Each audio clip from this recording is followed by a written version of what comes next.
1610년 갈릴레오 갈릴레이는 자신이 직접 제작한 망원경을 밤하늘로 향하게 했고 그 순간 인류의 우주에 대한 이해는 영원히 바뀌게 되었습니다. 목성의 위성들을 발견하며 흥분에 떨던 그는 곧 또 다른 놀라운 광경과 마주하게 되었는데 바로 토성이었습니다.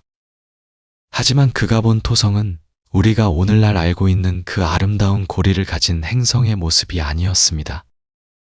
당시의 망원경은 너무나 원시적이었기 때문에 갈릴레오의 눈에 비친 토성은 마치 세계의 천체가 일렬로 늘어선 듯한 기묘한 형상이었습니다.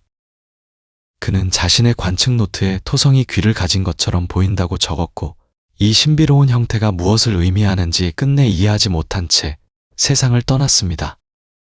갈릴레오가 남긴 수수께끼는 이후 수십 년 동안 천문학자들을 혼란에 빠뜨렸습니다. 더욱 당혹스러운 것은 토성의 양옆에 있던 그 이상한 돌출부가 때때로 사라져버렸다는 사실이었습니다. 1612년 갈릴레오는 다시 토성을 관측했을 때 그 귀 같은 구조가 완전히 사라진 것을 발견하고 깊은 충격에 빠졌습니다. 그는 토성이 자신의 자식들을 삼켜버린 그리스 신화 속 크로노스처럼 자신의 동반 천체들을 집어삼킨 것은 아닐까 하는 상상까지 했습니다. 물론 우리는 지금 그 현상이 토성의 고리가 지구에서 볼 때 정면으로 놓이면서 거의 보이지 않게 되는 것임을 알고 있지만 당시로서는 완전히 설명할 수 없는 천상의 신비였습니다. 진정한 돌파구는 네덜란드의 천재 과학자 크리스티안 하위연스에게서 찾아왔습니다. 1655년 하위연스는 자신이 개량한 한 훨씬 더 강력한 망원경으로 토성을 관측하기 시작했습니다. 그는 몇 년에 걸친 세밀한 관찰 끝에 1659년 마침내 놀라운 결론에 도달했습니다. 토성은 귀를 가진 것도 동반 천체를 가진 것도 아니었습니다. 대신 토성은 얇고 평평한 고리로 둘러싸여 있었고 이 고리는 토성과 어디에서도 닿지 않은 채 홀로 떠 있었습니다. 하위헌스는 라틴어로 된 에너그램으로 자신의 발견을 먼저 발표했는데 이는 당시 과학자들이 자신의 발견에 대한 우선권을 주장하면서도 아직 확신이 서지 않을 때 사용하던 방식이었습니다. 그가 최종적으로 공개한 문장은 이렇습니다. 토성은 얇고 평평한 고리로 둘러싸여 있으며 이 고리는 어디에서도 토성과 닿지 않고 황도면에 대해 기울어져 있다. 하위헌스의 발견은 천문학계에 엄청난 파장을 일으켰지만 여전히 많은 의문이 남아 있었습니다. 이 고리는 과연 무엇으로 이루어져 있을까요? 왜 토성만 이런 고리를 가지고 있을까요? 고리는 어떻게 토성 주위에 떠 있을 수 있을까요? 17세기 후반과 18세기 내내 천문학자들은 더욱 정교한 망원경으로 토성을 관측했고 점차 고리의 구조가 생각보다 훨씬 복잡하다는 것을 깨닫기 시작했습니다. 이탈리아의 천문학자 조반니 도메니코 카시니는 1675년 고리가 실제로는 하나가 아니라 여러 개의 동심원으로 이루어져 있으며 그 사이에 틈이 존재한다는 것을 발견했습니다. 오늘날 그의 이름을 딴 카시니 간극은 토성 고리에서 가장 유명한 특징 중 하나가 되었습니다. 카시니의 발견은 새로운 질문들을 불러일으켰습니다. 만약 고리가 여러 개의 링으로 나뉘어 있다면 그것들은 서로 어떻게 상호작용할까요? 각각의 고리는 왜 다른 속도로 움직일까요? 18세기의 위대한 수학자들은 이 문제에 매료되었습니다. 프랑스의 피에르 시몽 라플라스는 고리가 만약 단단한 하나의 물체라면 중력적으로 불안정하여 오래 유지될 수 없다는 것을 수학적으로 증명했습니다. 그는 고리가 수많은 작은 조각들로 이루어져 있을 것이라고 예측했지만 이를 직접 확인할 방법은 없었습니다. 19세기 중반 스코틀랜드의 젊은 물리학자 제임스 클러크 맥스웰이 이 오래된 수수께끼에 도전장을 내밀었습니다. 1857년 케임브리지 대학은 토성 고리의 안정성에 관한 수학적 설명을 요구하는 상을 내걸었고 맥스웰은 이 문제에 몰두했습니다. 그는 복잡한 수학적 분석을 통해 놀라운 결론에 도달했습니다. 토성의 고리는 고체도 액체도 아니었습니다. 대신 고리는 수없이 많은 작은 입자들이 각자 토성 주위를 공전하면서 만들어낸 집단적 구조였습니다.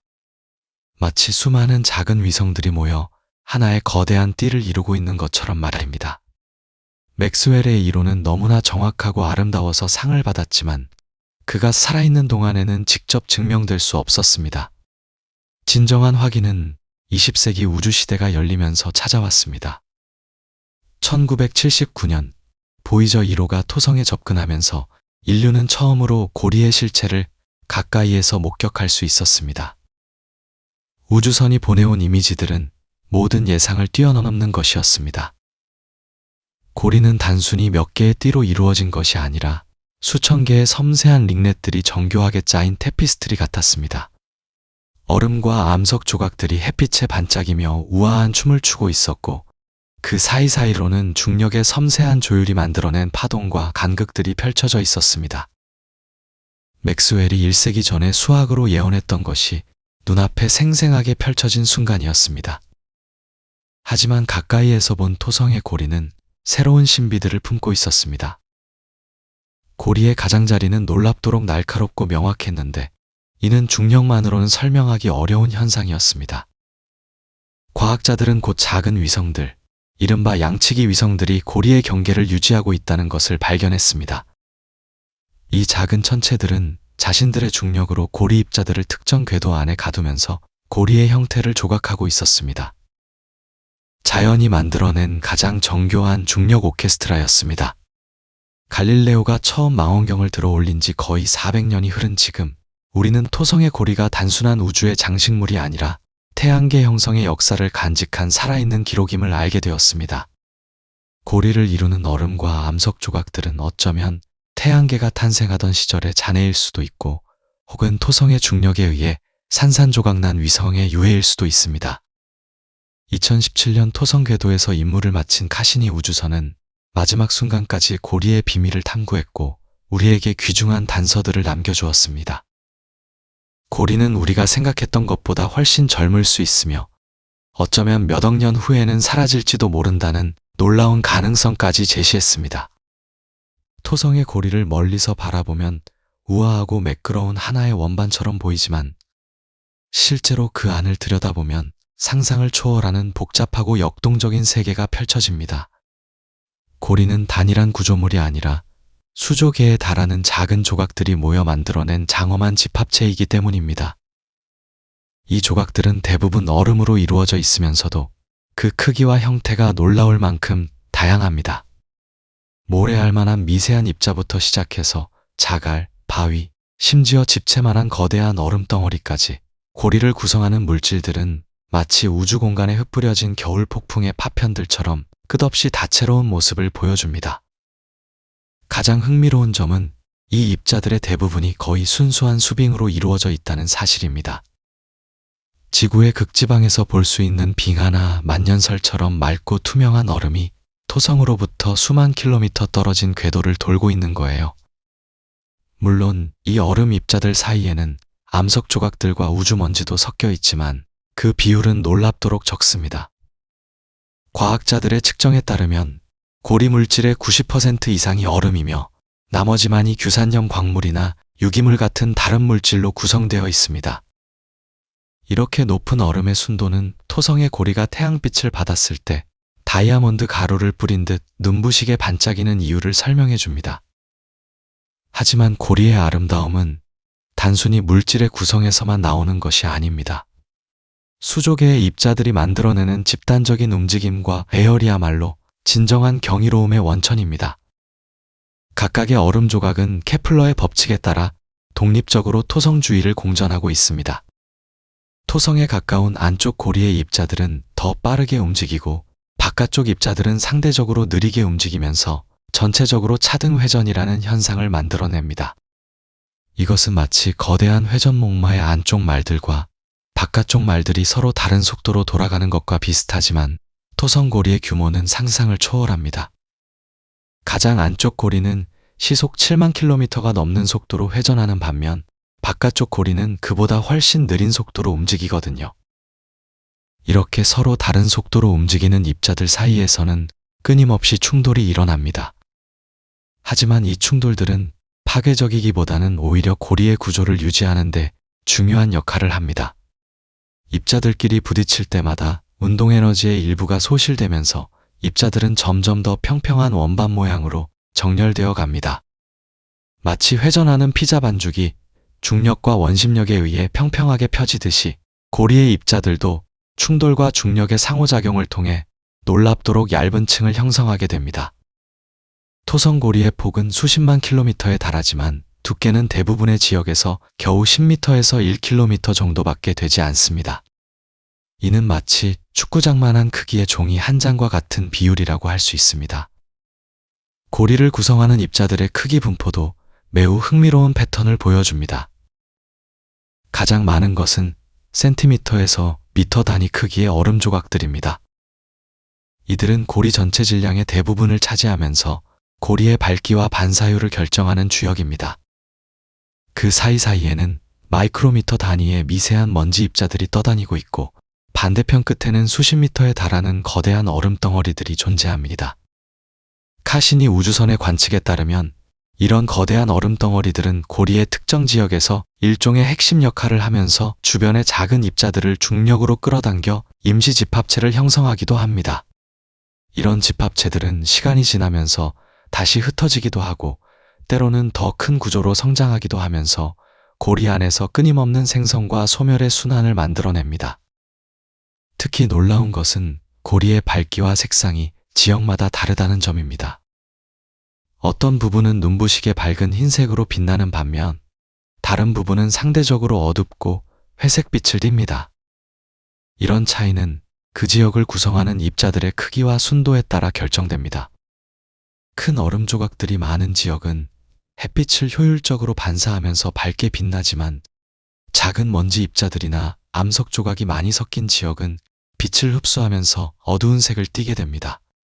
가장 밝은 비고리의 경우 표면 밝기가 거의 순수한 눈과 비슷한 수준이며 이는 고리를 구성하는 얼음이 얼마나 깨끗하고 투명한지를 보여주는 증거입니다. 하지만 이 아름다운 얼음 입자들은 영원히 그 자리에 머무르지 않습니다. 고리는 역동적인 환경이며 입자들은 끊임없이 변화하고 있습니다. 태양으로부터 쏟아지는 자외선과 우주 방사선은 얼음 표면을 서서히 깎아내고 미세 운석들의 충돌은 입자들을 더 작은 조각으로 부수기도 합니다. 동시에 토성의 자기장은 고리 입자들과 상호작용하면서 전기를 띤 플라즈마를 만들어내고 이것이 다시 입자들의 표면 화학을 변화시킵니다. 시간이 흐르면서 깨끗했던 얼음은 점차 우주먼지로 오염되고 작은 입자들은 충돌을 통해 더 큰 덩어리로 뭉치기도 합니다. 가장 인상적인 것은 고리 입자들이 만들어내는 집단적인 파동과 구조입니다. 토성의 위성들이 고리에 미치는 중력적 영향은 입자들 사이의 밀도 파동을 일으키고 이것이 고리 전체에 걸쳐 아름다운 나선 패턴을 만들어냅니다. 마치 연못에 돌을 던졌을 때 퍼져나가는 물결처럼 이 밀도 파동은 고리를 따라 수천 킬로미터씩 전파되면서 입자들의 배열을 변화시킵니다. 어떤 곳에서는 입자들이 더 조밀하게 모여 밝은 띠를 형성하고 다른 곳에서는 상대적으로 희박해지면서 어두운 간극을 만들어냅니다. 이런 구조들은 고리가 단순히 무작위로 흩어진 입자들의 집합이 아니라 중력과 궤도역학이 빚어낸 정교한 질서의 산물임을 보여줍니다. 결국 토성의 고리를 구성하는 것은 얼음과 먼지, 그리고 암석이지만 이들이 만들어내는 전체는 그 부분들의 단순한 합을 훨씬 뛰어넘습니다. 수조 개의 작은 세계들이 각자의 궤도를 따라 움직이면서도 집단적으로는 하나의 장엄한 구조를 이루는 이 광경은 우주가 어떻게 무질서 속에서 질서를 창조하는지 보여주는 완벽한 예입니다. 이렇게 만들어진 고리는 멀리서 보면 매끄럽고 단일한 원반처럼 보이지만 가까이 다가가면 놀라울 정도로 복잡한 내부 구조를 드러냅니다. 마치 오래된 레코드판의 홈처럼 토성의 고리는 수많은 동심원 띠들로 나뉘어 있으며 각각의 띠는 고유한 밀도와 밝기, 그리고 입자 크기 분포를 가지고 있습니다. 천문학자들은 이 띠들의 알파벳 순서대로 이름을 붙였는데 발견된 순서를 따랐기 때문에 안쪽에서 바깥쪽으로 갈 때 D, C, B, A 고리 순으로 배열됩니다. 흥미롭게도 나중에 발견된 더 희미한 고리들은 F, G, E로 명명되면서 이 알파벳 체계를 더욱 확장시켰습니다. 가장 안쪽의 D고리는 토성대기 상층부와 거의 맞닿을 정도로 가까운 곳에 위치하면서도 너무나 희미해서 보이저 탐사선이 도착하기 전까지는 그 존재조차 확인되지 않았습니다. 여기에 입자들은 끊임없이 토성의 중력에 이끌려 대기 속으로 떨어지고 있으며 이 과정에서 마찰열을 발생시키면서 사라집니다. D고리 바깥으로는 C고리가 펼쳐지는데 이것은 크레이프 고리라는 별명을 가지고 있습니다. 얇은 크레이프 천처럼 반투명하게 빛을 통과시키기 때문입니다. C고리의 입자들은 상대적으로 어둡고 성긴 분포를 보이면서도 그 안에는 수십 개의 미세한 띠들과 파문 같은 구조들이 숨어 있습니다. 그러나 토성고리 시스템의 진정한 주인공은 비기고리입니다. 토성에서 약 92,000km에서 118,000km 사이에 펼쳐진 이 거대한 띠는 전체 고리 질량의 대부분을 차지하면서 가장 밝고 조밀한 구조를 자랑합니다. 비고리의 입자들은 너무나 빽빽하게 모여 있어서 카시니 탐사선조차 그 안을 완전히 투과해서 관측할 수 없었고, 어떤 구역에서는 입자들이 서로 충돌하면서 만들어내는 집단적 행동이 마치 유체처럼 흐르는 듯한 모습을 보여주기도 합니다. 이곳에서는 입자 밀도가 너무 높아서 작은 교란도 연쇄 반응을 일으키며 이것이 고리 전체에 걸쳐 복잡한 파동 패턴을 만들어냅니다. B고리와 그 바깥의 A고리 사이에는 토성고리에서 가장 유명한 특징 중 하나가 자리하고 있습니다. 바로 카시니 간극이라고 불리는 4,700km 폭의 빈 공간입니다. 1675년 이탈리아의 천문학자 조반니 카시니가 처음 발견한 이 거대한 틈은 육안으로도 관측할 수 있을 만큼 뚜렷하며 오랫동안 천문학자들에게 수수께끼였습니다. 왜 고리 한가운데에 이렇게 깨끗한 빈 공간이 존재하는 걸까요? 답은 토성의 위성들이 만들어내는 궤도 공명에 있습니다. 미마스라는 작은 위성이 토성을 공전하는 주기는 카시니 간극에 있는 입자가 공전하는 주기의 정확히 2배입니다. 이것은 간극의 입자가 토성을 2바퀴 돌 때마다 미마스가 정확히 한 바퀴를 돌면서 같은 위치에서 만난다는 의미입니다. 이런 반복적인 만남은 입자에게 지속적이고 누적되는 중력적 섭동을 가하게 되고, 마치 그네를 정확한 타이밍에 밀어주면 점점 더 높이 올라가듯이 입자의 궤도는 점점 더 불안정해집니다. 결국 이 입자들은 원래의 궤도에서 벗어나 안쪽이나 바깥쪽으로 이동하게 되고, 시간이 지나면서 해당 영역은 텅 비게 됩니다. 이것이 바로 궤도 공명이 만들어낸 자연의 청소 메커니즘입니다. 흥미롭게도 카시니 간극 자체도 완전히 비어있지는 않습니다. 고해상도 이미지를 보면 그 안에도 여러 개의 가느다란 띠들이 존재하며 심지어 작은 위성들이 숨어 있기도 합니다. 카시니 간극 바깥으로는 A고리가 펼쳐집니다. B고리만큼 조밀하지는 않지만 여전히 밝고 아름다운 이 고리는 토성에서 약 122,000km에서 137,000km까지 뻗어 있으며 그 안에는 또 다른 흥미로운 구조들이 숨어 있습니다. A고리의 바깥 경계 근처에는 엔케 간극이라는 좁은 틈이 있는데, 여기에는 판이라는 이름의 작은 위성이 궤도를 돌면서 주변 입자들을 휩쓸어 깨끗한 통로를 만들고 있습니다. 마치 양떼 사이를 지나가는 목동처럼 판은 자신의 중력으로 고리 입자들을 밀어내면서 자신만의 공간을 유지합니다.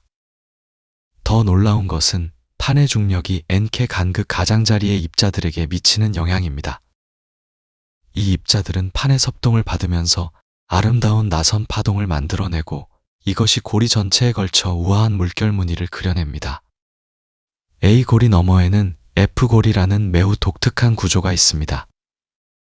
이 고리는 토성의 주요 고리들 중 가장 바깥쪽에 위치하면서 가장 역동적이고 변화무쌍한 모습을 보여줍니다. F고리는 겨우 수십 킬로미터 폭의 좁은 띠이지만 그 모양은 끊임없이 변하면서 꼬이고 매듭지어지고 다시 풀리기를 반복합니다. 이런 복잡한 행동의 원인은 프로메테우스와 판도라라는 2개의 작은 위성들입니다. 이들은 F고리의 안쪽과 바깥쪽에서 궤도를 돌면서 마치 양치기 개처럼 고리 입자들을 특정 영역에 가두어 둡니다. 그래서 이들은 양치기 위성이라는 사랑스러운 별명을 얻었습니다. 두 위성의 미묘한 중력적 줄다리기는 F고리의 복잡한 파동과 매듭, 그리고 때로는 밝은 덩어리들을 만들어내며 이것들은 불과 몇 시간이나 며칠 만에 모습을 바꿉니다. 이 모든 구조들을 관통하는 핵심 원리는 중력적 상호작용과 궤도 역학입니다. 토성의 고리는 단순히 입자들이 무작위로 흩어진 것이 아니라 토성 본체의 거대한 중력장과 수십 개 위성들의 섭동, 그리고 입자들 상호 간의 미묘한 중력적 영향이 복합적으로 작용하여 만들어낸 정교한 구조입니다.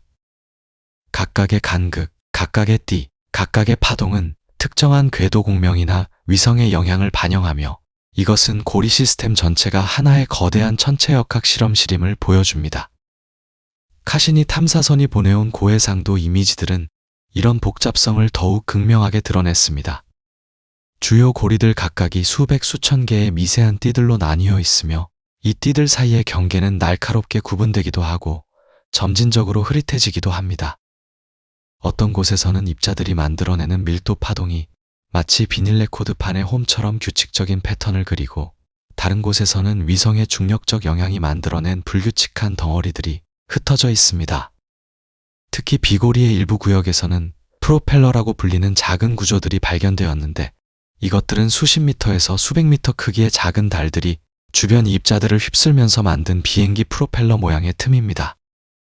이런 발견은 토성의 고리가 여전히 진화하고 있으며 새로운 위성들이 탄생하는 요람이 될 수도 있음을 시사합니다. 결국 토성 고리의 구조는 우주가 어떻게 질서와 무질서, 안정과 혼돈 사이에서 균형을 이루는지 보여주는 완벽한 교과서입니다. 수조 개의 입자들이 각자의 궤도를 따라 움직이면서도 집단적으로는 놀라울 정도로 정교한 패턴을 만들어내는 이 광경은 중력이라는 단순한 힘이 시간과 공간을 가로질러 어떻게 경이로운 아름다움을 조각해낼 수 있는지 증명합니다. 토성고리의 정교한 구조를 이해하게 되면 자연스럽게 하나의 근본적인 질문이 떠오릅니다. 이토록 경이로운 구조는 도대체 어디서 온 걸까요? 수조개의 얼음 입자들이 만들어낸 이 장엄한 원반은 태양계가 태어날 때부터 존재했던 것일까요? 아니면 어떤 극적인 사건을 통해 나중에 생겨난 것일까요? 이 질문은 천문학자들을 수백 년 동안 매혹시켜왔고 그 답을 찾아가는 과정은 마치 우주의 역사를 거슬러 올라가는 탐정 이야기와도 같습니다. 가장 먼저 제시된 가설은 토성고리가 태양계 형성 초기의 원시 물질, 즉 토성을 만들고 남은 잔여 물질이라는 생각이었습니다. 약 46억 년 전 거대한 가스 구름이 중력에 의해 수축하면서 태양과 행성들이 만들어질 때 토성 주위를 돌던 물질 원반의 일부가 위성으로 뭉쳐지지 못하고 고리로 남았다는 이론이죠. 이 가설은 상당히 매력적이었습니다. 행성들이 형성될 때 주위에 원반 구조가 생기는 것은 자연스러운 현상이고 토성의 고리는 그 원시 원반의 화석 같은 존재일 수 있다는 설명이었으니까요. 하지만 이 이론에는 치명적인 약점이 있었습니다. 만약 고리가 정말로 46억 년 전부터 존재했다면 그 긴 시간 동안 미세 운석들의 끊임없는 충돌과 우주먼지의 오염으로 인해 고리는 훨씬 더 어둡고 불순물이 많아야 했습니다. 그런데 우리가 관찰하는 토성의 고리는 놀라울 정도로 밝고 순수한 얼음으로 이루어져 있거든요. 그래서 천문학자들은 다른 가능성을 탐구하기 시작했습니다. 가장 극적인 시나리오는 한때 토성 주위를 돌던 커다란 위성이 파괴되면서 고리가 만들어졌다는 가설이었습니다. 이 이론에 따르면 토성의 중력권 안쪽에 있던 위성이 로슈 한계라고 불리는 임계거리 안으로 들어오면서 조성력에 의해 산산조각 났고 그 파편들이 현재의 고리를 이루게 되었다는 것이죠. 로슈 한계는 행성의 조성력이 천체를 붙잡고 있는 자체 중력보다 강해지는 지점으로 토성의 경우 행성 중심에서 약 14만 8천 킬로미터 지점에 위치합니다. 흥미롭게도 토성의 주요 고리들은 모두 이 로슈 한계 안쪽에 존재하는데 이것은 고리 물질이 위성으로 뭉쳐지지 못하고 분산된 상태로 남아있는 이유를 설명해 줍니다. 어쩌면 수백만 년 전 또는 수억 년 전 불운한 위성 하나가 토성에 너무 가까이 다가왔고 거대한 행성의 중력이 그것을 잡아당겨 마치 빵 반죽을 늘리듯 길게 늘린 후 산산조각 냈을지도 모릅니다. 그렇게 파괴된 위성의 잔해들이 토성 주위를 돌면서 점차 평평한 원반 모양으로 퍼져나가 현재의 장엄한 고리를 만들었을 수 있습니다. 또 다른 흥미로운 시나리오는 혜성이나 카이퍼 벨트 전체가 토성의 중력권으로 들어왔다가 파괴되었다는 가설입니다. 태양계 외곽에서 날아온 얼음 전체가 토성의 강력한 중력장에 포획되면서 조각났고 그 파편들이 고리를 형성했다는 것이죠. 이 이론은 토성 고리가 거의 순수한 물 얼음으로 이루어져 있다는 사실과 잘 들어맞습니다. 혜성은 태양계 형성 초기의 얼음과 먼지가 그대로 보존된 천체이기 때문에 혜성이 파괴되면 깨끗한 얼음 입자들이 쏟아져 나올 테니까요. 어쩌면 수천만 년 전 목성의 중력적 섭동으로 궤도가 흐트러진 거대한 혜성이 토성을 향해 날아들었고 로슈 한계를 지나면서 마치 물방울이 흩어지듯 수억 개의 조각으로 분해되었을 수 있습니다. 그 혜성의 핵은 아마도 수십 킬로미터에 달하는 크기였을 것이고 파괴되면서 쏟아진 얼음 조각들이 토성의 적도면을 따라 펼쳐지며 현재 우리가 보는 화려한 고리 시스템의 씨앗이 되었을지도 모릅니다. 하지만 가장 극적인 가설은 두 개의 토성 위성이 서로 충돌하면서 고리가 만들어졌다는 시나리오입니다. 토성 주위를 도는 수십 개의 위성들은 수십억 년 동안 미묘한 궤도 변화를 겪어왔고 그 과정에서 두 위성의 궤도가 교차하면서 엄청난 속도로 충돌하는 사건이 발생했을 수 있습니다. 초속 수 킬로미터의 속도로 맞부딪힌 두 얼음 전체는 순식간에 기화하고 분쇄되면서 수조 개의 파편을 우주 공간에 뿌렸을 것이고 이 파편들이 중력과 궤도역학의 법칙에 따라 점차 평평한 원반으로 정리되었을 수 있습니다.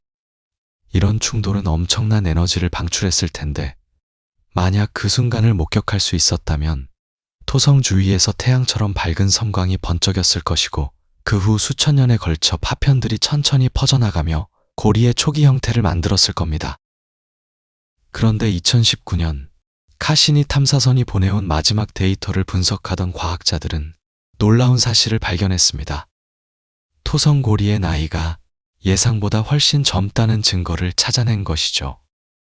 카시니는 생애 마지막 몇 달 동안 토성과 고리 사이의 좁은 틈을 22번이나 통과하면서 고리의 질량을 정밀하게 측정했는데 그 결과 고리의 총 질량이 예상보다 훨씬 적다는 것이 밝혀졌습니다. 고리 전체의 질량을 합쳐도 작은 위성 미마스 질량의 절반 정도에 불과했던 거예요. 더 중요한 것은 고리 입자들이 얼마나 순수한지를 나타내는 오염도 측정이었습니다. 만약 고리가 수십억 년 동안 존재했다면 우주먼지와 미세운석의 지속적인 유입으로 인해 얼음 입자들이 상당히 오염되어 있어야 했습니다. 하지만 관측 결과는 달랐습니다. 고리 입자들은 놀라울 정도로 깨끗하고 순수한 물 얼음으로 이루어져 있었고 이것은 고리가 비교적 최근에 형성되었음을 강력하게 시사했습니다. 과학자들은 고리로 떨어지는 물질의 양과 고리가 잃어버리는 물질의 양을 측정해 고리의 나이를 추정했습니다. 토성의 고리는 현재 빠르게 사라지고 있습니다. 고리 물질은 자기장을 따라 토성 대기로 떨어지는 고리비라는 현상을 통해 지속적으로 손실되고 있고 초속 약 10톤에 달하는 물질이 토성으로 떨어지고 있습니다. 이 속도로 계산하면 토성의 고리는 약 1억 년에서 많아야 2억 년 정도밖에 되지 않았을 가능성이 높습니다. 46억 년이라는 태양계의 나이에 비하면 고리는 놀라울 정도로 젊은 구조인 셈이죠. 이것은 마치 100세 노인의 몸에서 갑자기 5살짜리 아이의 피부 조직을 발견한 것과 같은 충격이었습니다. 이 발견은 토성고리의 기원에 대한 우리의 이해를 완전히 바꿔놓았습니다. 고리가 태양계 탄생 초기의 원시물질이라는 가설은 거의 확실하게 기각되었고 대신 비교적 최근의 극적인 사건, 즉 위성의 파괴나 혜성의 충돌 또는 위성 간 충돌이 고리를 만들었다는 시나리오가 힘을 얻게 되었습니다. 어쩌면 1억 년 전쯤 공룡들이 지구를 지배하던 시기에 토성에서는 우주적 규모의 재앙이 벌어졌을지도 모릅니다. 한 위성이 파괴되거나 두 위성이 충돌하면서 엄청난 양의 얼음 파편이 우주로 흩어졌고 그것이 중력의 섬세한 조각칼에 의해 다듬어져 현재의 아름다운 고리가 되었을 수 있습니다. 하지만 이야기는 여기서 끝나지 않습니다. 최근의 컴퓨터 시뮬레이션은 더욱 흥미로운 시나리오를 제시하고 있습니다. 한때 토성에는 크리소스라는 이름으로 불리는 거대한 위성이 있었을지도 모른다는 것이죠. 이 위성은 타이탄만큼 크지는 않았지만 상당한 크기였고 토성으로부터 적당한 거리를 두고 안정적으로 공전하고 있었습니다. 그런데 수억 년에 걸친 조성력의 영향으로 크리소스는 서서히 토성 쪽으로 끌려 들어갔고 결국 로슈 한계를 넘으면서 조각나기 시작했습니다. 하지만 이 파괴는 순식간에 일어나지 않았습니다. 위성의 바깥층부터 점차 벗겨져 나가면서 고리에 물질을 공급했고 핵심부는 더 오랫동안 버티다가 결국 완전히 분해되었을 수 있습니다. 이 시나리오는 토성의 내부 위성들과 고리의 관계, 그리고 고리의 화학적 조성을 설명하는데 특히 유용합니다. 토성의 고리가 어떻게 생겨났는지에 대한 수수께끼만큼이나 흥미로운 질문이 하나 더 있습니다. 바로 이 섬세한 구조가 어떻게 수억 년 동안 그 형태를 유지해 왔느냐는 것이죠. 고리를 이루는 수족의 얼음 입자들은 서로 충돌하고 흩어지면서 끊임없이 혼돈의 춤을 추고 있는데 그럼에도 불구하고 고리는 놀라울 정도로 정교한 패턴과 경계를 보여줍니다. 마치 누군가 보이지 않는 손으로 고리를 계속해서 빗질하고 다듬고 있는 것처럼요. 그리고 실제로 그런 존재가 있습니다. 바로 목동 위성이라고 불리는 작은 천체들입니다. 목동 위성이라는 이름은 양떼를 돌보는 목자에서 유래했습니다. 마치 목자가 양떼가 흩어지지 않도록 지키듯이 이 작은 위성들은 중력이라는 보이지 않는 지팡이로 고리 입자들을 제자리에 묶어두고 있거든요. 이들은 고리의 안쪽과 바깥쪽 경계를 따라 공전하면서 자신의 중력으로 고리 입자들의 궤도를 끊임없이 조정하고 있습니다. 이 현상을 이해하기 위해서는 중력이 단순히 물체를 끌어당기는 힘이 아니라 공간 자체를 구부리고 왜곡시키는 힘이라는 사실을 떠올려야 합니다.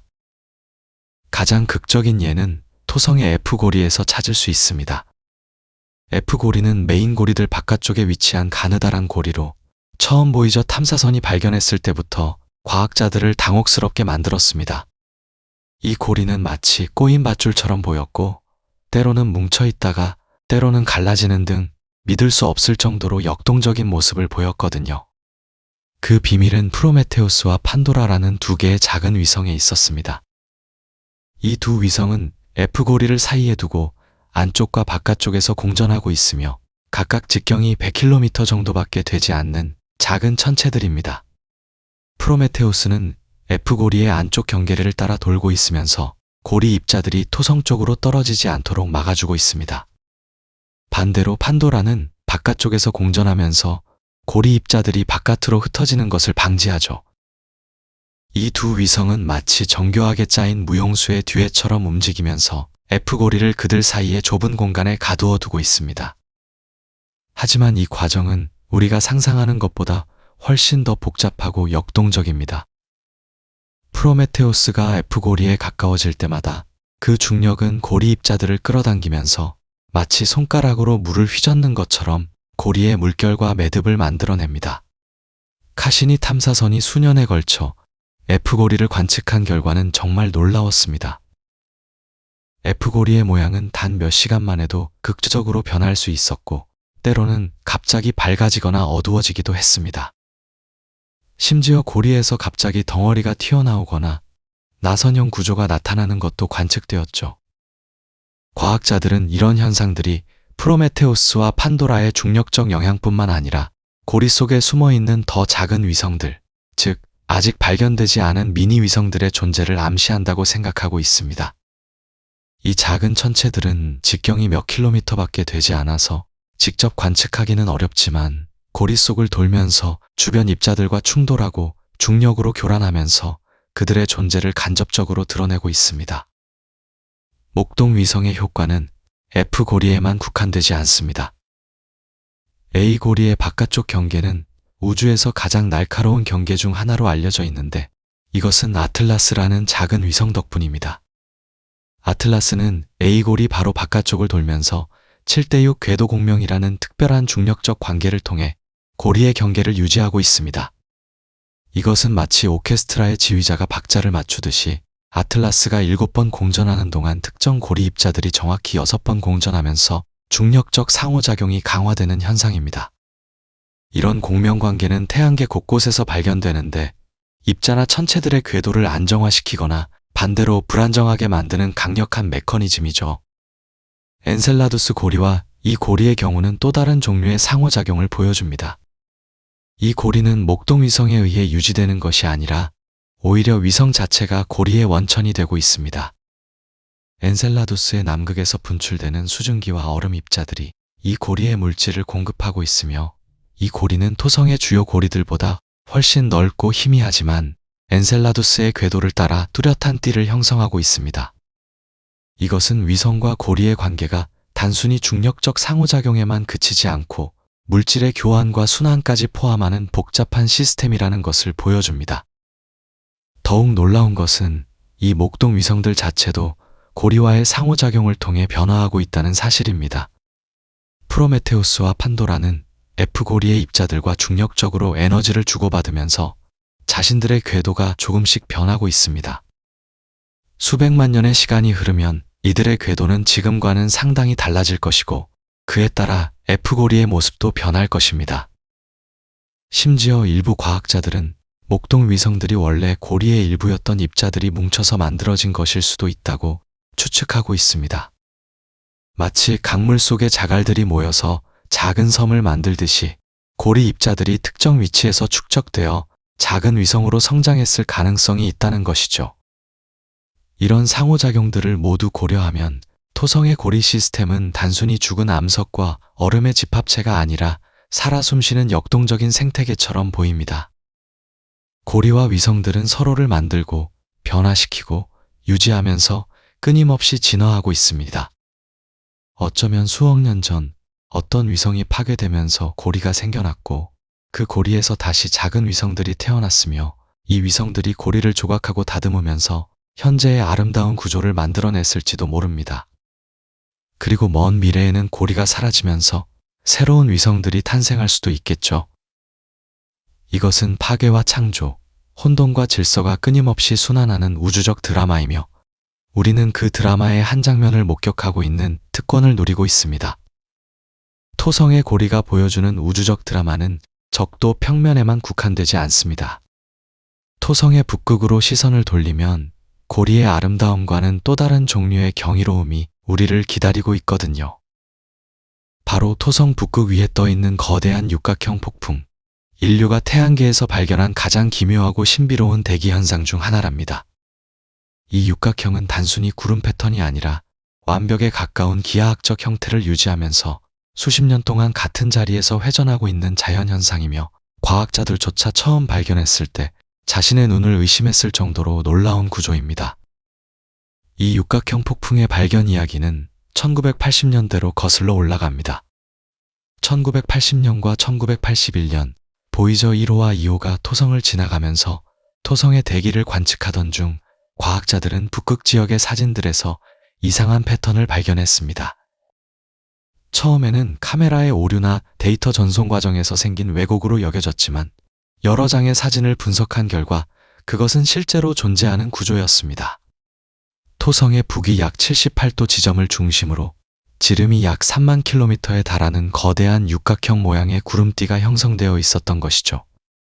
지구 두 개를 나란히 놓을 수 있을 만큼 거대한 규모였고 그 변들은 마치 누군가 자와 컴퍼스로 그린 것처럼 놀라울 정도로 곧고 균일했습니다. 보이저 탐사선들이 보내온 흑백 이미지는 해상도가 그리 높지 않았고 관측 각도도 제한적이었기 때문에 많은 과학자들은 이것이 일시적인 현상일 수도 있다고 생각했습니다. 어쩌면 특정 계절이나 대기 조건에서만 나타나는 패턴일 수도 있었고 보이저가 지나간 후에는 사라졌을 가능성도 있었죠. 하지만 이 육각형은 그렇게 쉽게 사라지지 않았습니다. 보이저의 방문 이후 20년 이상이 지난 2004년 카시니 탐사선이 토성 궤도에 진입하면서 다시 한번 북극을 관측했을 때 그 육각형은 여전히 같은 자리에서 회전하고 있었거든요. 더욱 놀라운 것은 그 형태가 거의 변하지 않았다는 사실이었습니다. 20년이 넘는 세월 동안 토성의 계절이 바뀌고 대기 조건이 변화했음에도 불구하고 이 육각형은 마치 토성 북극에 새겨진 영구적인 문신처럼 그 자리를 지키고 있었던 것입니다. 카시니 탐사선은 보이저보다 훨씬 정교한 장비를 갖추고 있었고 토성 주위를 도는 궤도선이었기 때문에 장기간에 걸쳐 육각형을 관측할 수 있었습니다. 카시니의 고해상도, 카메라와 적외선 분광기는 이 구조의 놀라운 세부 사항들을 드러냈습니다. 육각형의 각 변은 약 13,800km 길이로 6개의 변이 모두 놀랍도록 균일했습니다. 각 꼭지점의 각도는 약 120도로 정육각형에 매우 가까운 형태였죠. 육각형의 가장자리를 따라서는 시속 약 320km에 달하는 강력한 제트 기류가 흐르고 있었고 이 제트 기류가 육각형의 경계를 정의하고 있었습니다. 육각형 내부에는 무수히 많은 작은 소용돌이들과 구름 구조들이 복잡하게 얽혀 있었지만 육각형 자체의 형태는 이런 내부의 혼란에도 불구하고 놀라울 정도로 안정적이었습니다. 카시니는 또한 육각형을 다양한 파장에서 관측함으로써 이 구조의 수직적 특성도 밝혀냈습니다. 가시광선으로 보이는 육각형은 실제로는 토성 대기의 상층부에 있는 구름층이었고 그 아래로 약 100km 깊이까지 육각형 구조가 연장되어 있었습니다. 적외선 관측을 통해 과학자들은 육각형 내부의 온도가 주변보다 약간 높다는 것을 발견했는데 이것은 육각형이 단순히 표면적인 구름 패턴이 아니라 토성의 깊은 대기층과 연결된 복잡한 순환 시스템의 일부라는 것을 시사했습니다. 가장 극적인 발견은 2012년과 2013년에 이루어졌습니다. 토성의 북반구에 봄이 찾아오면서 북극 지역의 햇빛이 비추기 시작했고 카시니는 처음으로 자연광 아래에서 육각형의 모습을 포착할 수 있었습니다. 그 결과는 숨이 멎을 정도로 아름다웠습니다. 육각형은 계절의 변화에 따라 색깔이 변했는데 초기에 푸르스름한 색조에서 점차 황금빛을 띤 갈색으로 변해갔습니다. 이것은 태양 복사가 대기 중에 화학 반응을 촉발하면서 새로운 종류의 입자들, 아마도 복잡한 탄화수소 화합물들이 생성되었기 때문으로 보입니다. 육각형의 중심에는 또 다른 놀라움이 기다리고 있었습니다. 거대한 소용돌이, 즉 허리케인과 유사한 구조가 북극점을 중심으로 회전하고 있었는데 이 소용돌이의 직경만 해도 약 2000km에 달했고 그 눈의 크기는 지구 전체보다 컸습니다. 카시니가 13년 동안 토성을 관측하는 동안 과학자들은 육각형의 미묘한 변화들을 기록할 수 있었습니다. 육각형의 전체적인 형태는 놀랍도록 안정적이었지만 세부적인 구조들은 끊임없이 변화하고 있었습니다. 육각형 내부의 작은 소용돌이들은 생겨났다가 사라지고 때로는 육각형의 경계를 넘나들기도 했습니다. 육각형의 회전 속도도 미묘하게 변했는데 이것은 토성 내부의 회전과 대기층의 회전 사이의 복잡한 상호작용을 반영하는 것으로 보입니다. 더욱 흥미로운 것은 육각형이 토성의 자전주기보다 약간 더 빠르게 회전한다는 발견이었습니다. 육각형은 약 10시간 39분마다 한 바퀴를 도는데 이것은 토성의 평균 자전주기인 10시간 33분보다 약 6분 더 깁니다. 이 차이는 작아 보이지만 육각형이 토성의 고체 내부가 아니라 유체 대기층에 존재하며 독자적인 역학을 가지고 있다는 것을 명확히 보여줍니다. 과학자들이 육각형을 연구하면서 가장 놀랐던 점은 그 기하학적 완벽성이었습니다.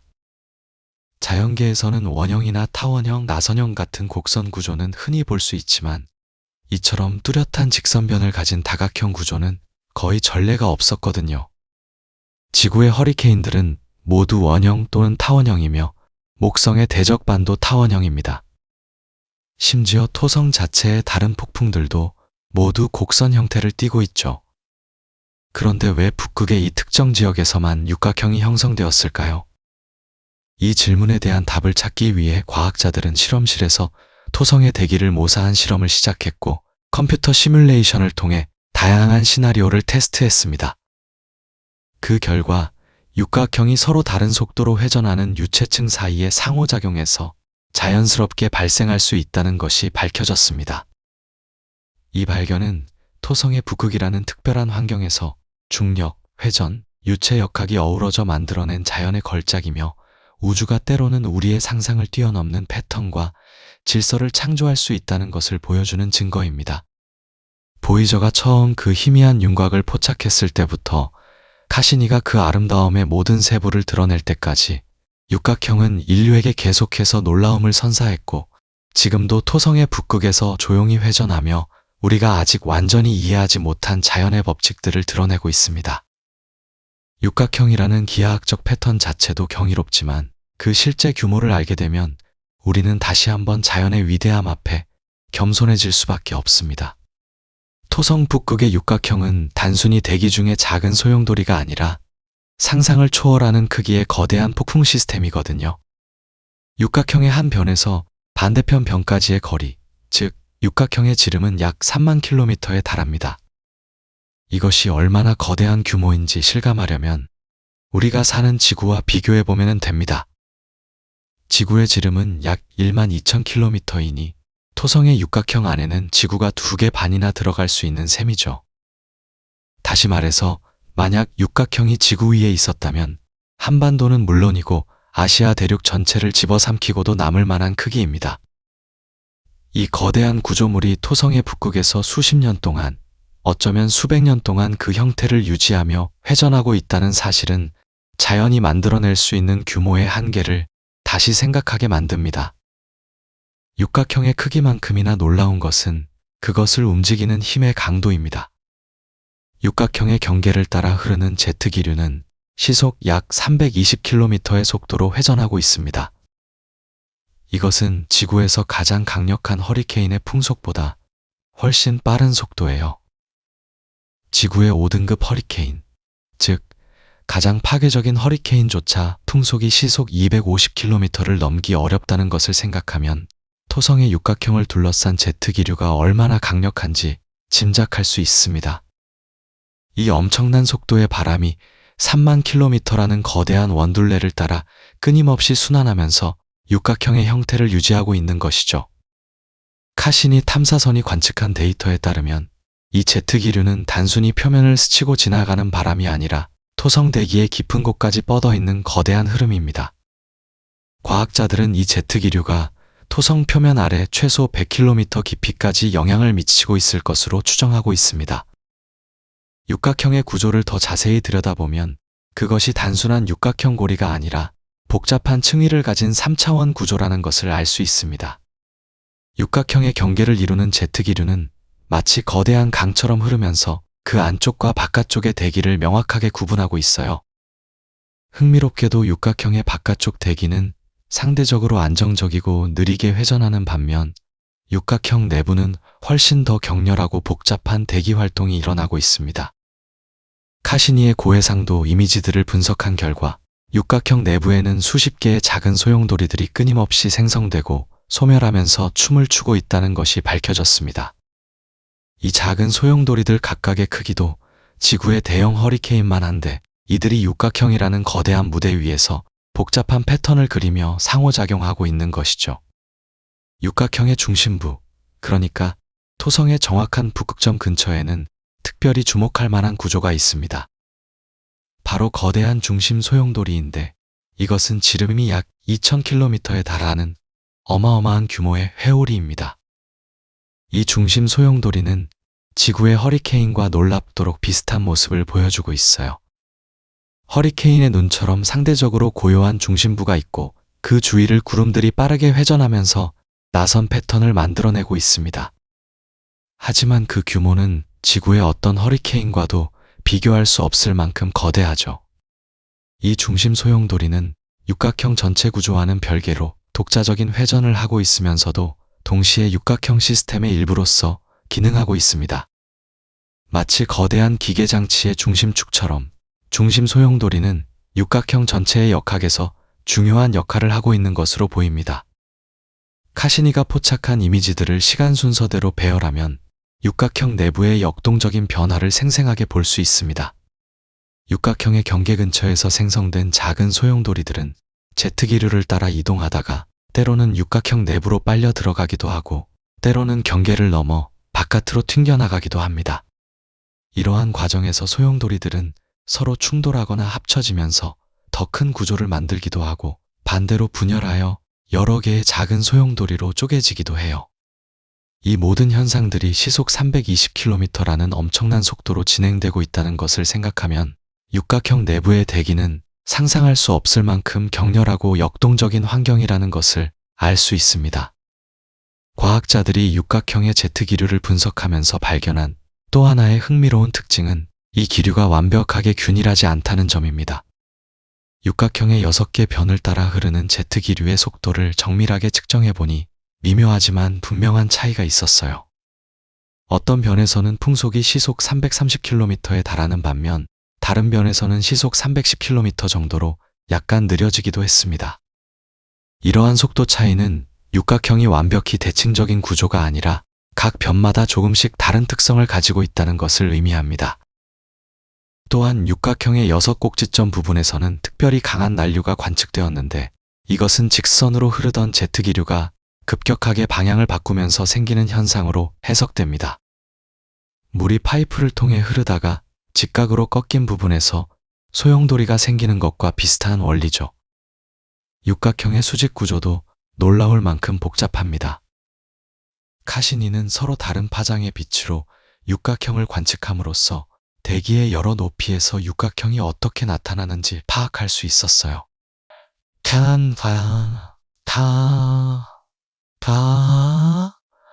역각형을 관측함으로써 대기의 여러 가시광선으로 본 육각형은 주로 토성 대기의 상층부, 즉 암모니아 얼음 구름이 있는 층에서 나타나는 패턴입니다.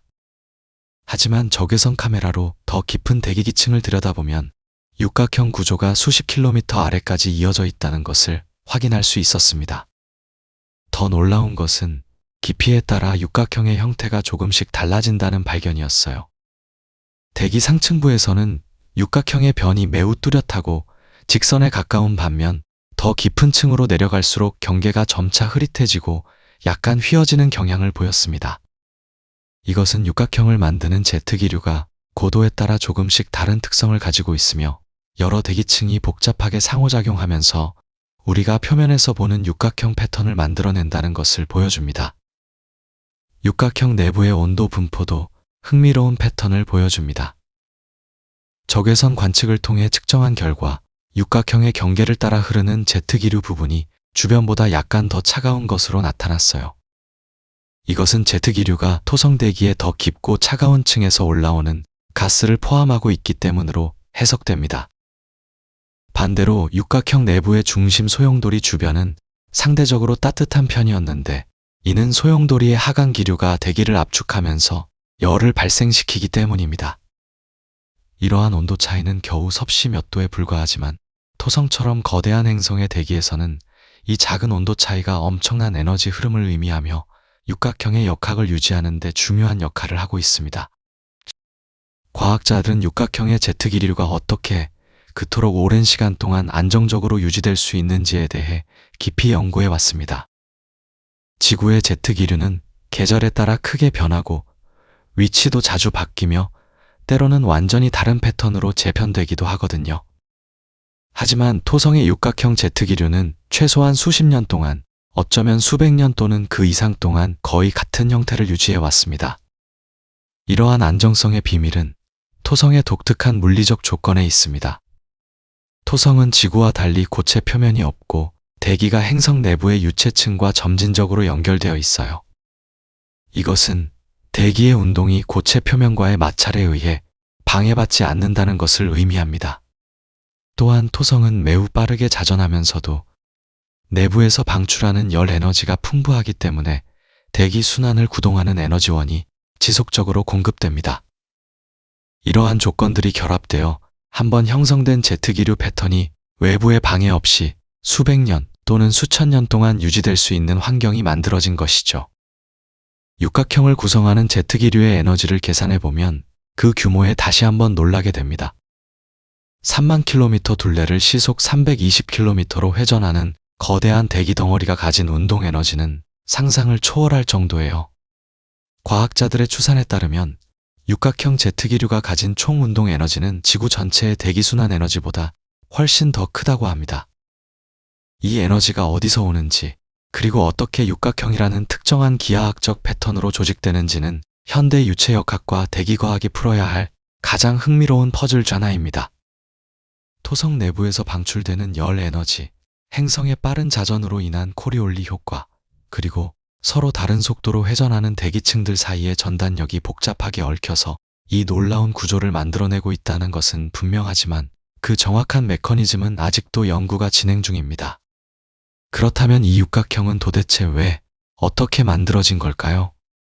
수십 년 동안 과학자들은 토성의 북극에 나타난 이 기묘한 패턴을 설명하기 위해 노력해왔고, 그 과정에서 유체역학이라는 물리학의 한 분야가 놀라운 해답을 제시했습니다. 육각형의 비밀을 푸는 열쇠는 바로 로즈비파라고 불리는 특별한 종류의 파동에 있었어요. 이 파동은 1930년대 스웨덴 출신의 기상학자 카를 구스타프 로즈비가 지구대기의 대규모 흐름을 연구하면서 처음 발견한 것으로 회전하는 유체 안에서 나타나는 독특한 물결 패턴을 설명하는 이론이랍니다. 지구에서는 이 로즈비파가 편서풍 제트 기류의 사행 패턴을 만들어내며 우리가 경험하는 고기압과 저기압의 이동 경로를 결정하는 중요한 역할을 하고 있죠. 회전하는 행성의 대기나 바다에서 로즈비파가 만들어지는 원리는 코리올리 효과와 깊은 관련이 있습니다. 행성이 자전하면서 생기는 코리올리 힘은 위도에 따라 크기가 달라지는데 이 힘의 차이가 유체의 흐름의 복원력으로 작용하면서 특별한 파동을 만들어내는 거예요. 토성의 북극 지역에서는 중심에 거대한 소용돌이 주변을 빠르게 돌고 있는 제트 기류가 있고, 이 제트 기류는 극점에서 멀어질수록 점점 느려지는 속도 경사를 가지고 있습니다. 바로 이 속도 차이, 그리고 회전하는 행성의 특성이 결합되면서 제트 기류 안에서 로즈비파가 발생하게 되는 것이죠. 그런데 놀라운 점은 특정한 조건에서 이 로즈비파가 원형이 아닌 다각형 패턴으로 안정화될 수 있다는 사실이었습니다.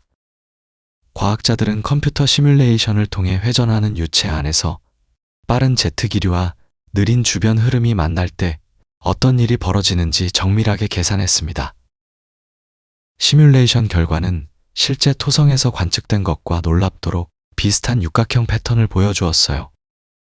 중심부에서 빠르게 회전하는 제트 기류가 바깥쪽의 느린 흐름과 만나면서 경계면에 불안정성이 생기고, 이 불안정성이 로즈비파의 형태로 나타나는데 토성의 자전 속도와 제트 기류의 속도, 그리고 대기의 점성 같은 조건들이 정확히 맞아떨어지면 파동이 6개의 마루와 골을 가진 육각형으로 고정되는 것이랍니다.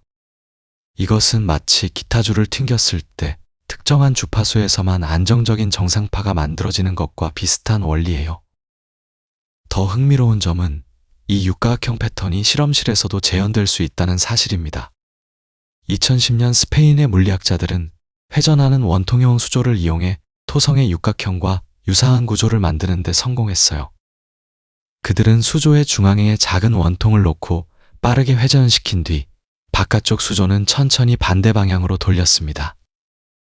그러자 중앙의 빠른 흐름과 바깥쪽의 느린 흐름 사이의 경계면에서 놀랍게도 육각형 패턴이 나타났던 거죠.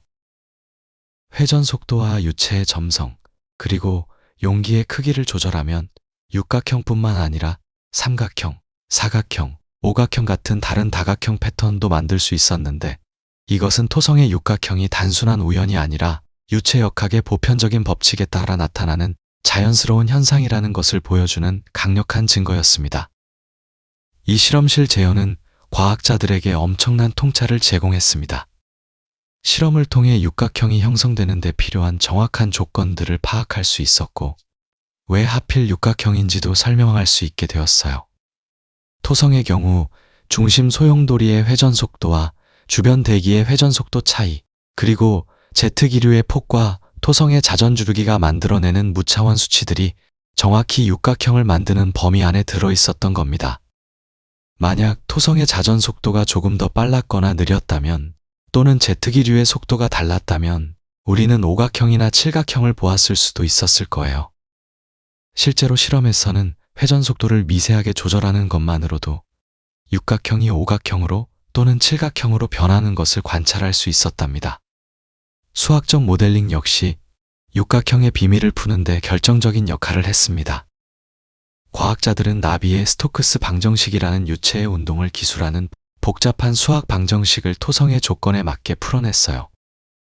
이 방정식은 유체의 속도, 압력, 밀도가 시간과 공간에 따라 어떻게 변하는지를 정밀하게 계산할 수 있게 해주는데, 여기에 토성의 빠른 자전으로 인한 코리올리 효과와 행성 내부에서 올라오는 열 에너지의 영향을 추가하면 실제 토성 대기의 움직임을 놀랍도록 정확하게 예측할 수 있습니다.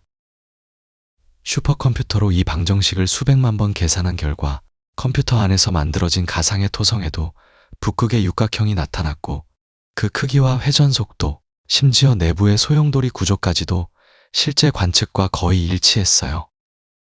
이러한 모델링을 통해 과학자들은 육각형이 단지 표면의 현상이 아니라 토성 대기의 깊은 곳까지 뻗어 있는 3차원 구조라는 것도 알아냈습니다.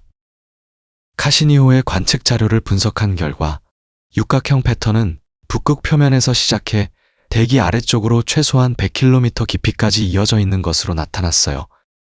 어쩌면 토성 대기와 내부 유체층의 경계면까지, 그러니까 수백 킬로미터 깊이까지 육각형 구조가 연장되어 있을 가능성도 있답니다.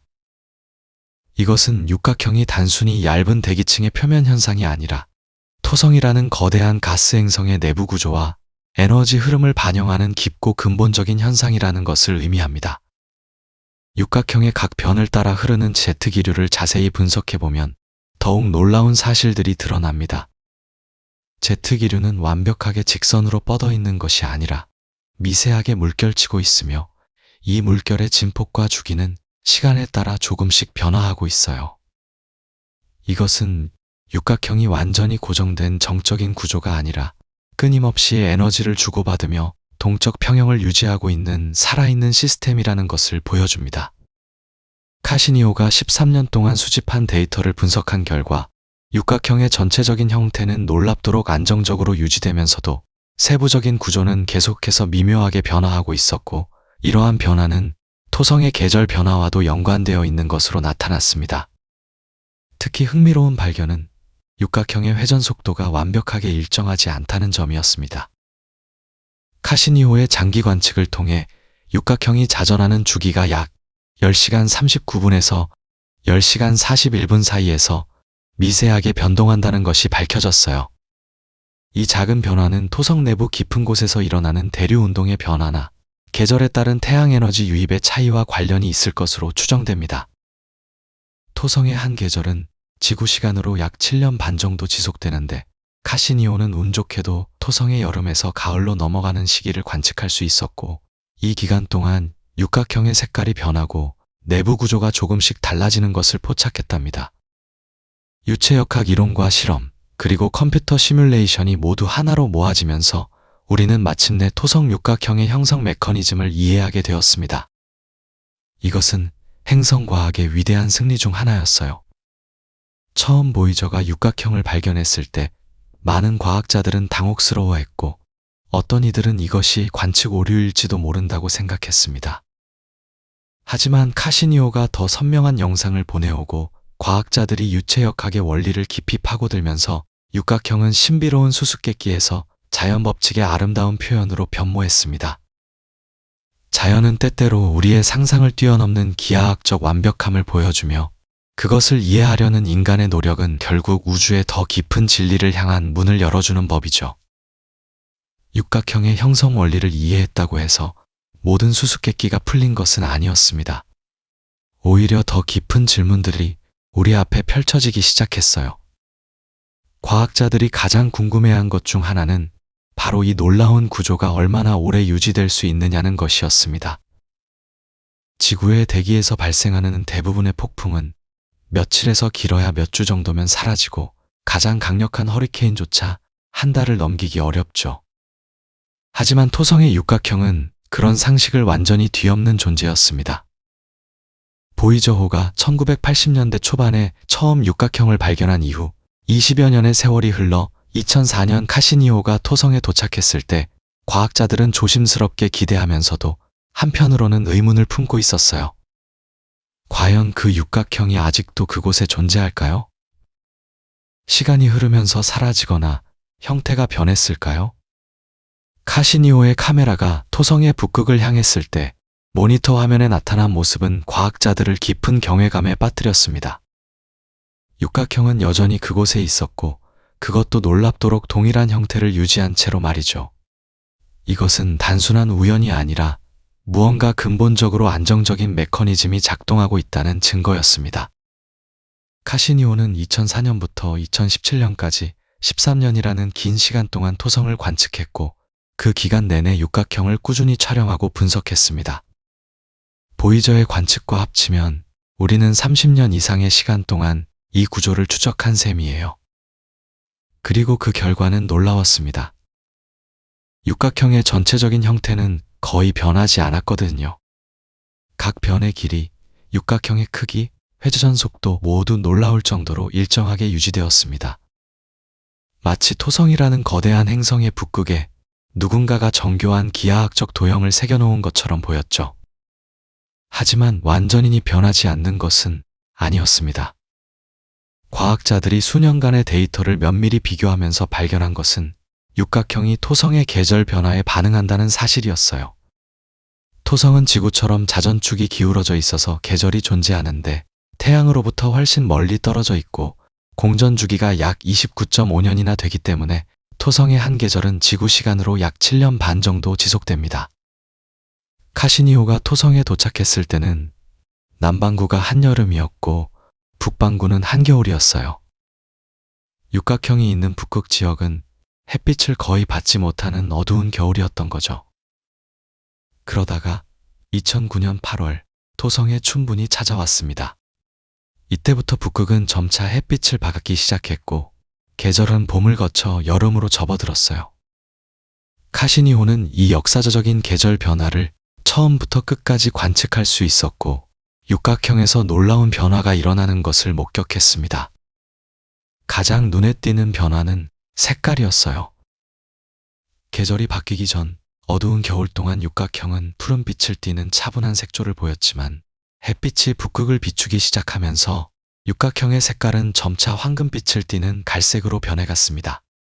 이러한 색깔 변화는 대기의 화학 반응과 관련이 있었습니다. 햇빛의 자외선은 토성 대기의 메탄 분자를 분해하고 이렇게 분해된 탄소 원자들이 서로 결합하면서 복잡한 탄화수소 화합물을 만들어냅니다. 이 화합물들은 미세한 입자를 형성하며 대기 상층부의 안개처럼 떠다니는데 이것이 바로 육각형의 색깔을 바꾸는 주범이었던 거예요. 겨울 동안에는 햇빛이 없어서 이런 화학 반응이 일어나지 않았지만 여름이 되면서 자외선이 대기를 비추자 화학 공장이 가동되기 시작한 셈이죠. 마치 가을이 되면 나뭇잎의 색깔이 변하듯이 토성의 육각형도 계절에 따라 옷을 갈아입고 있었습니다. 색깔만 변한 것이 아니었어요. 육각형 내부의 대기 흐름도 미묘하게 달라졌습니다. 여름철 햇빛이 대기를 가열하면서 대류가 더욱 활발해졌고 이로 인해 육각형 안쪽에서 발생하는 작은 폭풍들의 빈도와 강도가 증가했어요. 카시니오의 적외선 카메라는 육각형 경계 근처에서 온도가 미세하게 상승하는 것을 감지했고 이것은 계절 변화가 단순히 표면적인 현상이 아니라 대기 깊숙한 곳까지 영향을 미친다는 것을 보여주었습니다. 하지만 이 모든 변화에도 불구하고 육각형의 기본 구조, 즉 6개의 변으로 이루어진 그 독특한 형태만큼은 흔들림 없이 유지되었다는 것이 정말 놀라운 점이었습니다. 과학자들은 육각형의 회전 속도도 세밀하게 추적했습니다. 육각형은 토성의 자전과는 약간 다른 속도로 회전하는데 정확한 회전 주기를 측정하기 위해 연구자들은 육각형 내부의 특정 구름 패턴이나 폭풍의 위치를 추적했어요. 그 결과 육각형의 회전 주기는 약 10시간 39분에서 10시간 41분 사이에서 변동한다는 것이 밝혀졌습니다.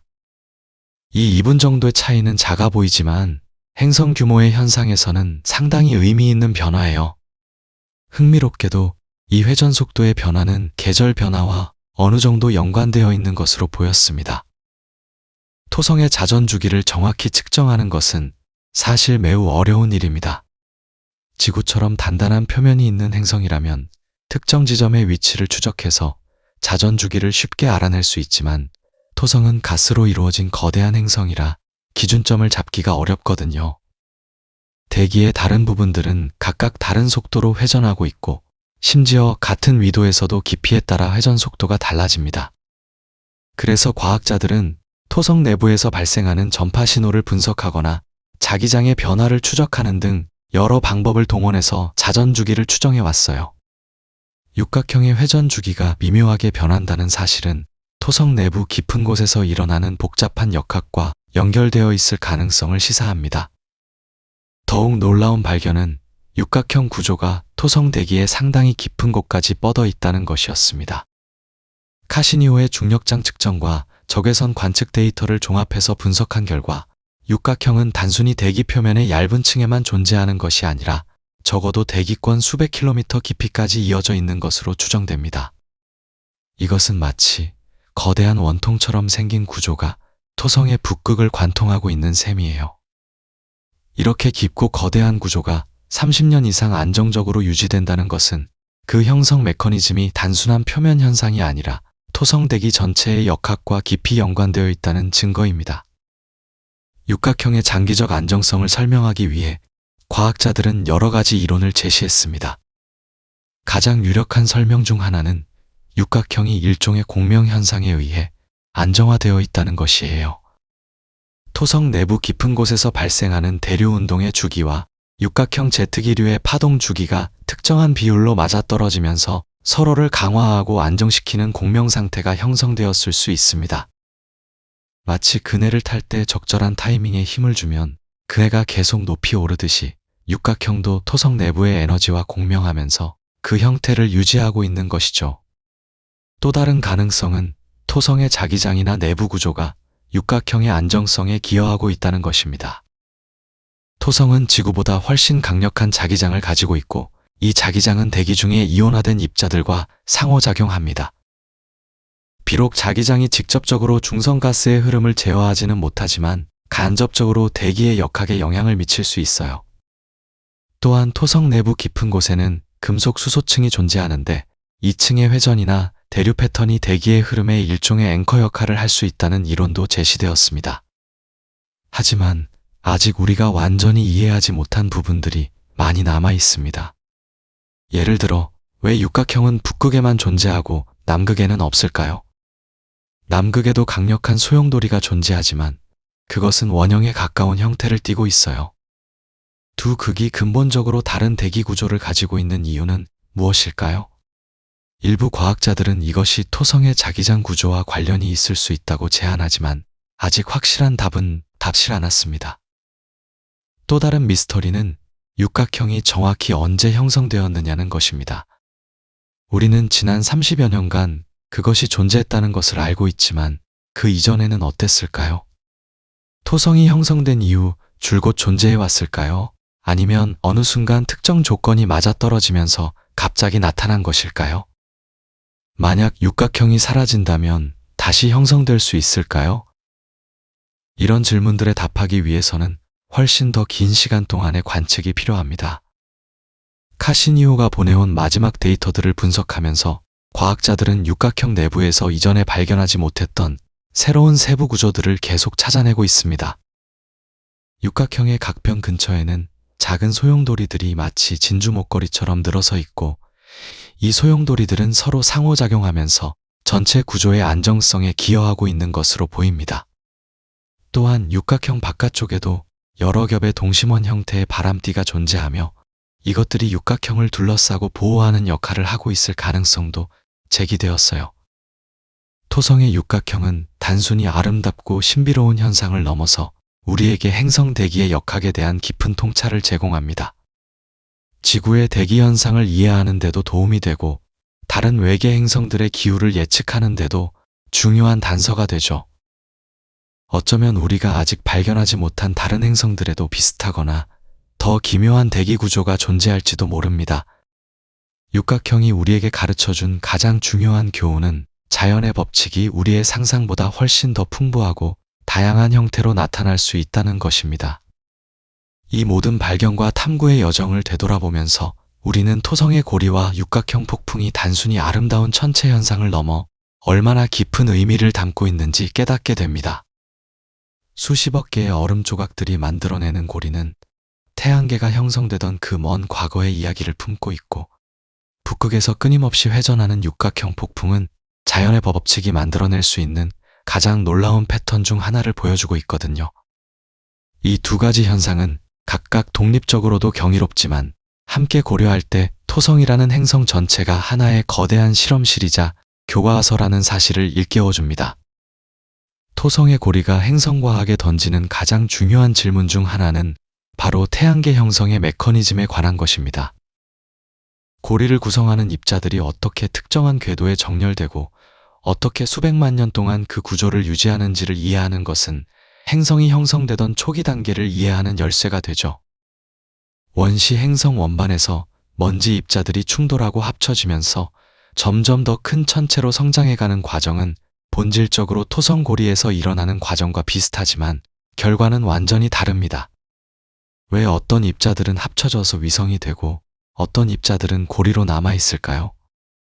이 질문에 답하기 위해서는 중력과 조성력, 충돌역학과 입자 간 상호작용을 정밀하게 이해해야 합니다. 카시니호가 관측한 고리의 세부 구조들, 특히 프로펠러 모양의 구조나 수직 구조들은 고리 내부에서 물질이 어떻게 재배치되고 진화하는지를 보여주는 살아있는 증거입니다. 이런 구조들은 시간에 따라 변하고 생성되었다가 사라지기도 하면서 고리가 정적인 구조가 아니라 끊임없이 변화하는 역동적인 시스템임을 증명하고 있어요. 이는 마치 우리가 태양계 초기의 원시 원반을 빨리 감기로 보고 있는 것과 같은 효과를 줍니다. 수십억 년에 걸쳐 일어났던 행성 형성 과정을 토성의 고리에서는 수년, 수십 년 단위로 관찰할 수 있으니까요. 토성의 위성들과 고리 사이의 상호작용도 중요한 교훈을 제공합니다.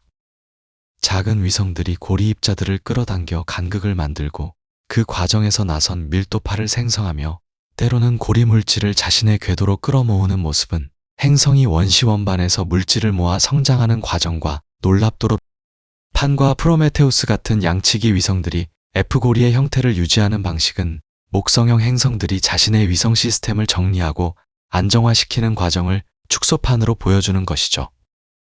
이런 관찰들은 외계 행성계에서 발견되는 다양한 구조들을 이해하는 데도 직접적으로 활용되고 있습니다. 한편 육각형 폭풍은 유체역학이라는 물리학의 한 분야에 완전히 새로운 지평을 열어주었습니다. 지구에서 우리는 허리케인이나 토네이도처럼 원형이나 나선형의 소용돌이들을 흔히 보지만 육각형처럼 명확한 기하학적 패턴을 가진 거대한 대기 구조는 이론적으로는 가능하다고 알려져 있었지만 실제로 관측된 것은 토성이 처음이었습니다. 이는 회전하는 유체 시스템에서 나타날 수 있는 현상의 범위가 우리가 생각했던 것보다 훨씬 넓다는 것을 의미해요. 육각형의 형성 메커니즘을 설명하기 위해 과학자들이 개발한 수학적 모델들은 이제 지구대기의 제트기류를 이해하는 데도 응용되고 있습니다. 서로 다른 속도로 흐르는 바람띠들이 경계에서 만들 때 어떤 불안정성이 발생하고 그것이 어떻게 대규모 패턴으로 발전하는지를 연구하는 것은 기후 모델링에서도 중요한 부분이거든요. 토성의 육각형은 극단적인 조건에서 이런 과정이 어떻게 작동하는지를 보여주는 자연의 실험실이 되어준 셈입니다. 지구보다 훨씬 빠르게 자전하고 내부에서 발생하는 열이 훨씬 강하며 대기 구성도 완전히 다른 환경에서 형성된 이 패턴을 연구함으로써 우리는 유체역학의 기본 법칙들이 얼마나 보편적으로 적용되는지 확인할 수 있습니다. 더 나아가 육각형 폭풍의 장기적 안정성은 혼돈 이론과 질서 형성에 대한 흥미로운 질문을 제기합니다. 난류로 가득한 대기에서 어떻게 수십 년 동안 안정적인 구조가 유지될 수 있을까요? 이는 복잡계 과학에서 말하는 자기 조직화 현상의 놀라운 사례입니다. 무질서해 보이는 시스템에서 자발적으로 질서가 생겨나고 그 질서가 외부의 교란에도 불구하고 스스로를 유지하는 능력은 물리학뿐만 아니라 생물학, 사회학 등 다양한 분야에서 연구되는 보편적인 현상이에요. 토성의 육각형은 이런 자기 조직화가 행성 규모에서 어떻게 작동하는지를 보여주는 완벽한 예시입니다. 토성이 우리에게 가르쳐주는 또 다른 중요한 교훈은 겸손함입니다. 보이저우가 처음 육각형을 발견했을 때 많은 과학자들은 그것이 카메라의 오류이거나 일시적인 현상일 것이라고 생각했어요. 우리의 직관과 기존 이론으로는 그런 구조가 존재할 수 없어 보였으니까요. 하지만 자연은 우리의 예상을 뛰어넘는 현상을 끊임없이 만들어냅니다. 카시니오가 30년 뒤에도 같은 육각형을 발견하고 심지어 더 상세한 관측을 통해 그 복잡성을 드러냈을 때 우리는 자연의 창조성이 인간의 상상력을 초월한다는 것을 다시 한번 깨달았습니다. 이런 발견은 과학 연구의 방향성에도 영향을 미칩니다. 우리가 이미 알고 있다고 생각하는 것들에 대해서도 계속 관찰하고 측정해야 하는 이유가 바로 여기에 있어요. 토성을 수십 년간 연구했음에도 카시니오는 마지막 순간까지 새로운 발견을 계속했습니다. 고리의 나이에 대한 추정치를 완전히 바꾸게 한 최종 관측 데이터나 육각형 내부의 새로운 세부 구조들은 모두 우리가 아직 모르는 것이 너무나 많다는 것을 상기시켜줍니다. 과학은 답을 찾는 과정이지만 동시에 더 나은 질문을 만들어가는 과정이기도 하죠. 토성의 고리와 육각형이 보여주는 아름다움은 단순히 시각적인 것만이 아닙니다. 그것은 물리 법칙의 아름다움이고 수학적 조화의 아름다움이며 우주의 질서와 혼돈이 만들어내는 균형의 아름다움입니다. 수십억 개의 얼음 입자들이 중력과 관성, 충돌과 공명의 법칙에 따라 움직이면서 만들어내는 정교한 패턴들, 대기 중의 기체 분자들이 압력과 온도, 회전력의 영향을 받으면서 형성하는 기하학적 구조들은 모두 우주가 무작위적이거나 혼란스러운 곳이 아니라 깊은 질서와 논리를 가진 곳임을 증명합니다. 하지만 동시에 토성은 우주의 예측 불가능성도 보여줍니다. 고리가 언제 형성되었는지, 얼마나 오래 지속될지, 육각형이 왜 정확히 육각형이고 다른 모양이 아닌지, 이 모든 질문들에 우리는 아직 완전한 답을 가지고 있지 않아요. 어쩌면 앞으로 수십 년, 수백 년의 연구가 더 필요할지도 모릅니다. 그리고 그 과정에서 우리는 지금은 상상도 할 수 없는 새로운 현상들을 발견하게 될 겁니다. 과학의 역사가 그래왔듯이 말이에요. 토성을 연구하면서 우리가 얻은 기술적 성과들도 간과할 수 없습니다. 수백만 킬로미터 떨어진 곳에서 수 센티미터 크기의 고리 입자를 구별해낼 수 있는 카메라 기술, 대기의 화학 조성을 정밀하게 분석할 수 있는 분광기, 행성의 중력장을 정확하게 측정할 수 있는 항법 시스템, 이 모든 기술들은 토성을 탐사하기 위해 개발되었지만 이제는 지구 관측이나 다른 과학 분야에서도 널리 사용되고 있습니다. 카시니오가 토성 대기로 돌진하기 전까지 수집한 방대한 데이터는 앞으로도 수십 년간 새로운 발견의 원천이 될 거예요. 무엇보다 토성의 고리와 육각형은 우리에게 호기심의 가치를 일깨워줍니다. 처음 갈릴레이가 망원경으로 토성을 보았을 때 그는 고리를 제대로 이해하지 못했지만 계속 관찰했습니다. 하위언스가 고리의 존재를 처음 제안했을 때 많은 사람들이 의심했지만 그는 포기하지 않았어요. 보이저우가 육각형을 발견했을 때 설명할 방법이 없었지만 과학자들은 계속 연구했습니다. 이런 끈질긴 호기심과 탐구 정신이 오늘날 우리가 가진 지식을 만들어냈죠. 토성은 또한 국제협력의 힘을 보여주는 상징이기도 합니다.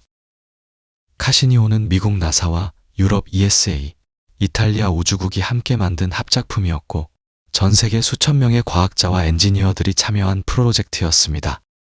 서로 다른 나라, 다른 문화, 다른 언어를 사용하는 사람들이 하나의 목표를 향해 협력했을 때 무엇을 이룰 수 있는지를 보여준 거예요. 토성의 아름다움은 국경을 초월하고 그것을 탐구하려는 열망도 마찬가지입니다. 앞으로 토성 탐사는 어떤 모습일까요?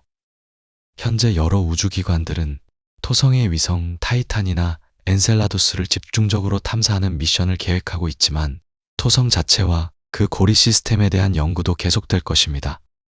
어쩌면 미래에는 토성 대기에 탐사선을 직접 투입하거나 고리를 통과하면서 샘플을 채취하는 미션이 실행될지도 모릅니다. 육각형의 내부를 직접 관측하고 그 중심에 있는 거대한 폭풍의 눈을 들여다볼 수 있는 날이 올 수도 있겠죠. 기술이 발전할수록 우리가 답할 수 있는 질문의 범위도 넓어질 겁니다. 하지만 아무리 기술이 발전해도 아무리 많은 데이터를 모아도 토성은 여전히 신비로운 곳으로 남을 것입니다. 왜냐하면 모든 답은 새로운 질문을 낳기 때문이에요. 고리의 나이를 알아내면 왜 그 나이에 형성되었는지 궁금해지고 육각형의 메커니즘을 이해하면 다른 행성에도 비슷한 구조가 있는지 찾고 싶어집니다. 이것이 바로 과학의 본질입니다. 끝없는 질문과 탐구의 여정이죠. 토성의 고리와 육각형 폭풍은 우리에게 우주가 얼마나 경이로운 곳인지, 자연의 법칙이 얼마나 아름답고 복잡한지를 보여줍니다. 동시에 인간의 지적 능력과 기술적 성취가 얼마나 놀라운지도 증명하고 있어요.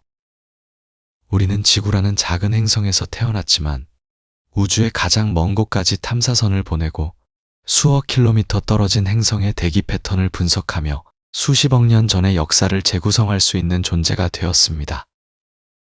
밤하늘에 떠 있는 토성을 바라볼 때 우리는 이제 단순히 밝은 점으로만 보지 않습니다.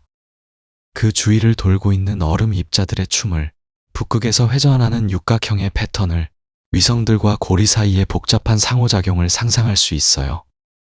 카시니오가 보내온 이미지들은 우리의 눈을 대신해 토성을 자세히 들여다보았고, 그 데이터들은 우리의 마음을 대신해 토성을 깊이 이해했습니다.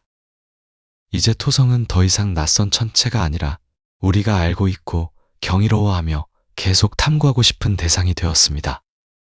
토성이 우리에게 남긴 가장 큰 선물은 어쩌면 지식 그 자체가 아니라 경이로움의 감정일지도 모릅니다. 아무리 많이 알아도 여전히 놀랍고, 아무리 오래 연구해도 새로운 발견이 있으며, 아무리 익숙해져도 그 아름다움은 퇴색되지 않는다는 것. 이것이 바로 과학이 우리에게 주는 진정한 가치입니다. 세상을 이해함으로써 세상을 더 사랑하게 되고, 우주의 법칙을 알아감으로써 우주의 신비를 더 깊이 느끼게 되는 역설적인 경험 말이에요. 토성의 고리는 계속 회전할 것이고, 육각형 폭풍은 계속 그 자리에서 소용돌이칠 것입니다. 우리가 보든 보지 않든, 이해하든 이해하지 못하든 상관없이요. 하지만 우리가 그것을 관찰하고 탐구하고 경이로워할 때 토성은 단순한 물리적 천체를 넘어 의미 있는 존재가 됩니다. 우주와 인간을 연결하는 다리가 되고, 과학과 예술을 아우르는 영감의 원천이 되며, 과거와 미래를 잇는 시간의 증인이 되는 거죠. 이제 우리의 여정도 끝을 향해 가고 있습니다. 토성의 고리가 어떻게 형성되었고 어떻게 진화하는지, 육각형 폭풍이 왜 그런 모양을 가지게 되었고 어떻게 수십 년간 유지되는지, 이 모든 이야기를 함께 나눴습니다. 하지만 이것은 끝이 아니라 시작입니다. 여러분 각자가 밤하늘을 올려다볼 때, 토성을 발견할 때, 그 고리를 상상할 때마다 이 이야기는 다시 시작될 테니까요. 토성은 우리에게 묻습니다. 우주는 왜 이렇게 아름다운가? 질서와 혼돈은 어떻게 공존하는가? 우리는 왜 알고 싶어 하는가? 이 질문들의 완벽한 답은 없을지 모릅니다. 하지만 그 질문들을 품고 살아가는 것, 계속 탐구하고 발견하며 경이로워하는 것, 그것이야말로 인간다운 삶이 아닐까요? 토성의 고리와 육각형 폭풍은 그저 먼 우주의 현상이 아니라 우리 자신에 대해, 우리가 사는 우주에 대해, 그리고 알고자 하는 우리의 열망에 대해 생각하게 만드는 거울입니다. 언젠가 인류가 토성 근처까지 직접 여행할 수 있는 날이 올까요? 고리를 가까이에서 보고 육각형 폭풍을 직접 관측하며 어쩌면 토성의 위성 중 하나의 기지를 건설할 수도 있을까요?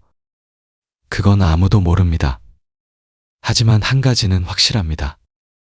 인류는 계속 질문할 것이고, 계속 탐험할 것이며, 계속 발견할 것입니다.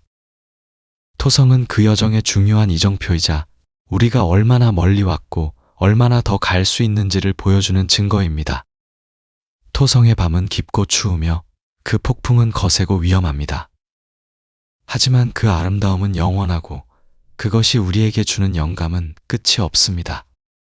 고리의 얼음 입자들이 태양빛을 반사하며 빛나는 모습, 육각형의 완벽한 기하학적 패턴이 만들어내는 조화, 이 모든 것이 우주가 우리에게 보내는 메시지입니다. 아름다움을 찾으라, 질문하라, 경이로워하라, 그리고 절대 호기심을 잃지 말라는 메시지 말이에요.